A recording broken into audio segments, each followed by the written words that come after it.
श्री गजानन विजय ग्रंथ अध्याय 6. श्री गणेशाय नमः. हे परममंगला श्रीहरी, तुझी कृपा झाल्यावरी अशुभ अवघे जाते दुरी हा अनुभव संतांचा. त्या संत वाक्य भरोसा मी ठेवून श्रीनिवासा. मंगलाची धरून आशा तुझ्या दारी पातलो. आता विणमुख लावल्यास त्याचा तुला लागेल दोष, आणि बट्टा वाक्यास लागेल की संतांच्या. म्हणून हे माधवा, अभिमान माझा धरावा, रोष कधी ना करावा या जाण लेकरावर. बालकाची हीनपणा माते लागी दूषण, हे मनात आणून करणे असेल ते करी. असो बंकटलाला घरी राहिली समर्थांची स्वारी, तई अपूर्व एक घडली खरी, गोष्ट श्रोते ती ऐका. गावाच्या दक्षिणेस बंकटलालाच्या मळ्यास महाराज गेले एक दिवस कंसे मक्याची खावया. बौद्ध मंडळी बरोबरी कंसे खाया आली खरी. विहिरीपासी तयारी केली कंसे भाजण्याची. विहीर होती धनत्र, पाणी जिला परंपार, गर्द छायेचे वृक्ष थोर, जवळ होते चिंचेचे. आगट्या पेटल्या एकसरा, आज मासे हो 10-12, तेने डोंब झाला खरा, गगनोधरी धुमाचा. त्या योगी ऐसे झाले, आग्या मोहळ लागलेले, चिंच वृक्षावरी भले, त्याच्या माशा उठल्या की.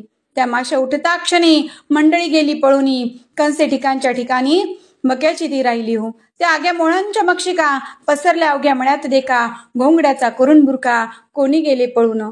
प्राणापरी आवडती वस्तू नसे हो कोणती, अशा वेळी समर्थ मूर्ती आसनी होती निर्धास्त. ते नाही पळून गेले, आसनी आपल्या स्वस्थ बसले, विचार करू लागले निज चित्ती माशांचा. माशी तरी मीच झालो, मोहळ तेही मीच बनलो, कंसे खाया मीच आलो, कंसे तेही रूपे माझी. ऐशा विचारे आनंदात महाराज राहिले डोलत, अंगावरी असंख्यात माशा येऊन बैसल्या. वाटे पासोडी माशांची, समर्थ पांघरले साची, योग्यता ब्रह्मनिष्ठाची काय वर्णन करावी. माशा चावती वरच्यावरी, परिणतो परवा करी, त्यांचे काटे शरीरी बोचले असते असंख्यात. यासी झाला एक प्रहर, भक्त झाले चिंतातूर, बंकटलालाचे अंतर दुःख व्याकुळ झाले हो. कोठून बुद्धी झाली मला, येथे आणले समर्थाला, कंसे मक्याची खावयाला मंडळीच्या समवेत. अशा समर्था लागून दुःख द्याया मीच कारण, झालो हे का शिष्यपणा माझे हाय रे दुर्दैवा.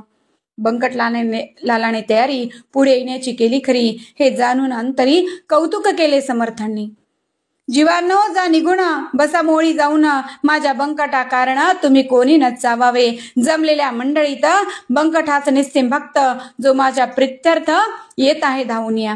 ऐसे म्हणता माशा गेल्या, मोहळावरी जाऊन बैसल्या. बंकटलालाने पाहिल्या त्या आपल्या निजदृष्टी. महाराज त्या पाहुणी बोलते झाली हासुनी, वा खूप केलीस मेजवाणी आम्हासी तू माशांची. अरे ते जीवा विषारी बैसले माझ्या अंगावरी, माझ्यापासून झाले दुरी लड्डू भक्त येधवा. याचा करी विचार, संकट आल्या कोणावर, कोणी न सहाय्य करणार एका ईश्वरा वाचुनी. जिलबी पेढे बर्फी खाती, माशा आल्या पळून जाती, ऐशी जयांची आहे कृती, ते स्वार्थी भक्त निसंशय. बंकटलाल मधुरोत्तर करिता झाला त्यावर, महाराज आणू का सोनार काटे माशांचे काढावया. महापापी मी गुरुराया, तुम्हाला गी त्रास द्याया, आणविता झालो या ठाया, माशा किती डसल्या तरी. गांधी अगणित अंगावर उठल्या तुमच्या साचार, याचा भाव या परिहार, उपाय सांगा कोणता. बंकटलालाचे ऐकले वचन महाराज बोलते झाले, अरे यातनं काही अधिक घडले, डसणे स्वभाव माशांचा, मला त्याची मुळीच बाधा होणार नाही जाण कदा, त्या माशी रूप सचिदानंदा म्या जाणले म्हणून. माशी तरी तोच झाला, तोच आहे माझा पुतळा, पाण्यानेच पाण्याला काय दुखविता येईल. हे ऐकता ब्रह्मज्ञान बंकटलाल धरी मौन, काटे काढण्या लागून बाहिले त्याने सोनारा. सोनार चिमटे घेऊन आले, देहास शोधू लागले, कोठे आहेत काटे रुतले मक्षिकेचे पाहाव्या. महाराज बदले त्यांना, काय ह्या वंद्या मैथुणा, करीत असा तुमच्या नयना, काटे तेना दिसतील. ते काढण्या चिमट्याची गती नाही मुळीच साची, साक्षती ह्या गोष्टीची मीच दावितो तुम्हाला. ऐसे म्हणून कौतुक केले, वायू लागी रोधून धरले, तो काटे अवघे वरी आले रुतलेल्या स्थलातून. तो पाहता प्रकार लोक आनंदाले फार, कळून आला अधिकार श्री गजानन स्वामींचा. पुढे कंसे भाजली, अवघ्यांनी ती ग्रहण केली, अस्तमाने निघून आली मंडळी निज गृहाते. असो पुढे एक वेळा महाराज गेले अकोटाला, आपल्या बंधूस भेटण्याला श्री नरसिंगजी कारणे. हा कोतशा अल्लीचा शिष्य मराठा जातीचा, कंठमनी विठ्ठलाचा भक्तिबलाने झाला असे. त्या नरसिंगजीचे चरित्र मी भक्त लीला अमृतात वर्णिले आहे इत्यंभूत, आता ते सांगणे नको. हे अकोट नामे नगर, शेगावाहून साचार आहे 18 कोसांवर, ईशान्येला परियसी. मनोवेगाचा सजवून वारू निगते झाले सद्गुरू, जे पदणताचे कल्पतरू श्री गजानन महाराज. आकोटाच्या सानिध्यासी एका निबिडतर शारण्यासी, नरसिंग राहे अहर्निशी एकांत वास सेवावया. हे निर्जन अवघे अरण्य महाभयंकर दारुण, निंबाश्वत्त रातांजन वृक्ष जेथे उदेली. लता त्या नाना जाती वृक्ष वेढून बैसले असती, तृण वाढले भूमीवरती सर्प वारुळे असंख्यात. ऐशा त्या अरण्यात नरसिंगजी जाऊन बसत, म्हणून आले अवचित समर्थ त्यासी भेटावया. सारखा भेटे सारख्यासी पाणीच मिळे पाण्याशी, विजातीय द्रव्यासी समरसता होणे नसे. गजाननासी पाहिले तेने चित्त आनंदले, स्वामी नरसिंगजीचे भले तो प्रेमान वर्णविकी. एक हरी एक हर चालते बोलते परमेश्वर, एक राम एक कुमर वसुदेव देवकीचा. एक मुनी वसिष्ठ एक पाराशर ऋषी श्रेष्ठ, एक जान्हवीचा काठ एक तट गोदेचा. एक हिरा कोहिनूर एक कौस्तुभ साचार, एक वैनते एक कुमर सती वानरी अंजनीचा. दोघे भेटले एकमेका दोघा आनंद सारखा, बैसते झाले आसने एका हितगुज ते करावया.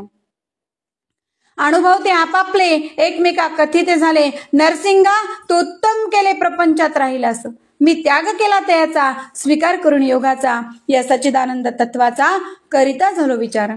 या योगाच्या क्रियेत गोष्ट होती अघटित, ज्यांचा मुळी न लागे अंत या सामान्य लोकाला.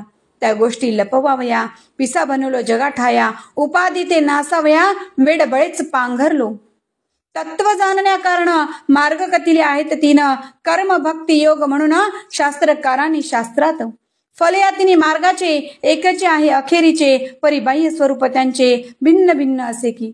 योगी योग क्रियेचा जरी अभिमान वाहिसाचा, तरी तयाचे तत्वाचा खरा बोधना होईल. योग क्रियावरून अलिप्त राहावे तयापासून, कमलपत्रा समान तरीच तत्व कळू नये. याच परिप्रपंचाची स्थिती नरसिंग आहे साची, आसक्ती कन्या पुत्रांची मुळीच राहता कामाने. घार पाण्यात राहते परिण पाणी शिरू देते, तैसेच वागती साचे या प्रपंचा माझारी. या परित्वा राहावे अपेक्षा रहित असावे, चित्तातून ना ढळू द्यावे सच्चिदानंद ईशाला. म्हणजे काहीच अशक्य नाही, तू मी आणि शेषशाही एक रूप आहो पाही, जन जनार्दन भिन्न नसे. नरसिंग म्हणती बंधुराया आलास मसी भेटावया, ही तुझी केवढी दया उपमा याला देण्या नसे. प्रपंच मुळी अशाश्वत त्याची काय किंमत, दुपारच्या सावली प्रत कोण सांग खरे माणी. तू कथिले जयापरी तैसा वागेन भुवरी, मी जान वरच्यावरी अशीच भेटी द्यावी तुला. देह प्रारब्ध जयाचे असेल ज्या जातीचे, तेच आहे भावयाचे लोकाचारिणी संशय. तुम्हा कारणे जे का धाडिले ईशाने, तेच आहे आपणा कारणे निरालसपणे भूमीवरी. आता इतकीच विनंती, व्यवहारिक भेट वरच्यावरी देत जावी साजरी, मी धाकटा बंधू तुझा. नंदीग्रामा राहिला भरत रघुपतीची वाट पाहत, तैसाच मी आकोटात पाहत वाट तुझी. तुला येथे याव्या अशक्य काही नाही सध्या, अवघ्या आहेत योग क्रिया अवगत तुला पहिल्या पुण. पदन लाविता पाण्याप्रत योगी भरदा वरुणी पळत, क्षणा माझी फिरून येत शोधून अवघ्या त्रिभुणा. ऐसे इतकूच उभयंताचे रात्रभरी झाले साचे, भरते आले प्रेमाचे दोघांचे संगमी. खरे खरे जे का संत तेथे हेच घडून येतं, दांभिकांची होतात भांडणे पाहून एकमेका. दांभिक म्हणून नाही गुरु ते अवघे पोट भरू, पुरा माझी फुटके तारू तारण्याचे समर्थ नसे. दांभिकांचा बोलबाला जरी होतो जगी भला, तरी त्यागणे आहे त्याला निवडून या श्रोते हो. संतत्व नाही मठात, संतत्व नाही विद्वत्तेत, संतत्व नाही कवित्वात, तेथेच स्वानुभव पाहिजे. दांभिक मुलामाचे सोने त्याला सांगा काय घेणे, गृहिणी म्हणून ठेवणे काय कसबीन सदनात. ही संत जोडी साक्षात्कारी दांभिकतेची साच वैरी, नांदे ज्यांच्या सदैव घरी सन्निती सदाचार. नरसिंगजीच भेटण्या जाणं काननी आले गजानन, ऐसे कळले वर्तमान गुराखेद्वारे अकोटाला. ते कळता आनंदले लोक धावू लागले, नारळ घेऊन निघाले पाहयात वै संतासी. एकमेका ऐसे म्हणती चला चला रे सत्वरगती, गोदा आणि भागरीती संगम पावली काननात. त्या भेट रूप प्रयागासी जाऊ आपण स्नानासी, या महोदय पर्वणीसी साधून घेऊ चला हो. तो इकडे काय झाले, गजानन आधीच निघून गेले, नरसिंगासी पुसून भले भेट न झाली पौरासी. पुढे एकदा गजानन करीत असता भ्रमण, दर्यापुराच्या सन्निध जाण येथे झाले शिष्यासह. दर्यापुराच्या शेजारी शिवरगाव निर्धारी, असे चंद्रभागेच्या तिरी वज्रभूषणा वास जेथे. श्रोते, ही चंद्रभागा पंढरीची नाही बघा, ही लहानशी एक गंगा पयोष्णेला मिळणारी. या शिवर गावात वज्रभूषण नामे पंडित, 4 भाषा अवगत होत्या श्रोते जयाला. कीर्तिजाच्या विद्वत्तेची वराडी पसरली साची, याला भक्ती भास्कराची आत्यंतिक असे हो. प्रत्येही चंद्रभागेवर स्नान करी साचार, उदयास येता दिन कर, अर्घ्य त्यासी देत असे. पंच उषकाला वज्रभूषण उठेवला, सारून प्रातविधीला अरुणोदयी स्नान करी. तेही शुद्धोदकांनी ऐसा कर्मठ परिज्ञानी, मानमान्यता विद्वजनी, ज्याची होती विशेष. त्या शिवर गावाला योगीराज फिरत आला, वाटे तपाचे द्यावयाला फल त्या वज्रभूषणासी. चंद्रभागेच्या वाळवंटी हा बैसला ज्ञान जेठी, समोर नदीची आकाठी आले वज्रभूषण स्नानाला. ती प्रभातीची वेळा पाही, प्रकाशिले दिशा दाही, कुकुटाचा आवाज येई वरचेवरी ऐकावया. चातक भारद्वाज पाखरे जाऊ लागली अत्यादरे, भास्करासी सामोरे पूर्व दिशा लक्षण. भास्कराचा उदय होता, तम निमाला हा हा म्हणता, जैसा सभेस पंडित येता मूर्ख जाती उठुनी.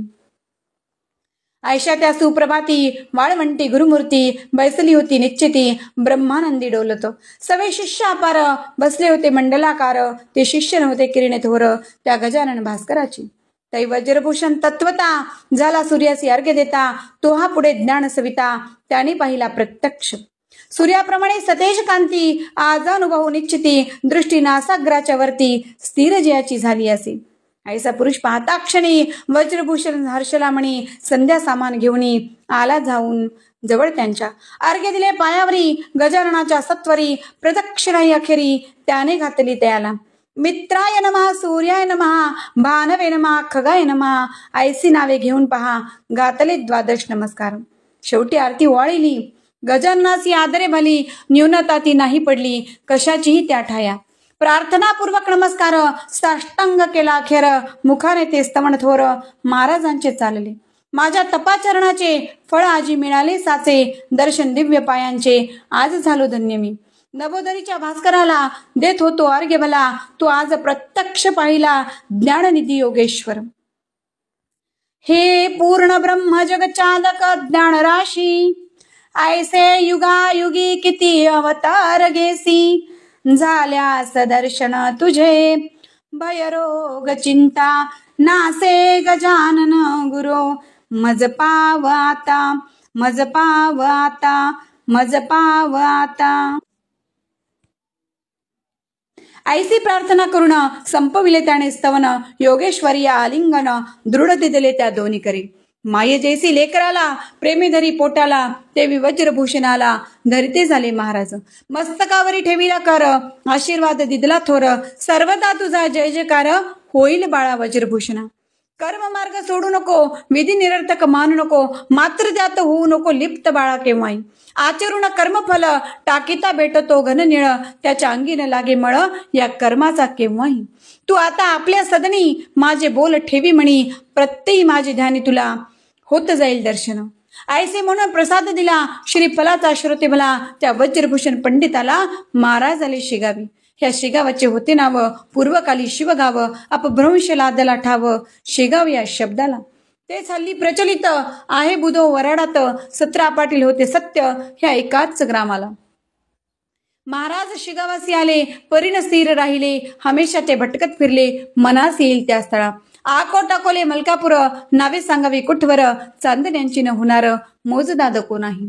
ज्येष्ठ आषाढ महिना गेला, पुढे श्रावण मास आला, उत्सव होता सुरू झाला मारुतीच्या रवळात. हे मारुतीचे मंदिर शेगावी भव्य साचार, पाटील मंडळी थोर थोर होती या भक्त देवाची. पेंडी लागे जैसा आळा, देवी पाटील गावाला, जे जे काही आवडे त्याला तिकडे लोकांचा कल होई. चाले उत्सव महिनाभर, अभिषेक पोथी कीर्तन गजर, अन्नदानाशी येई पूर, अवघे लोक तृप्त होती. या उत्सवाचा पुढारी खंडू पाटील निर्धारी, जो गावचा कारभारी होता उदार मनाचा. श्रोते पाटीलपणा आहे वाघाचे पांघरुण, तेजू घेई त्याला जण भिऊ लागती सहजची.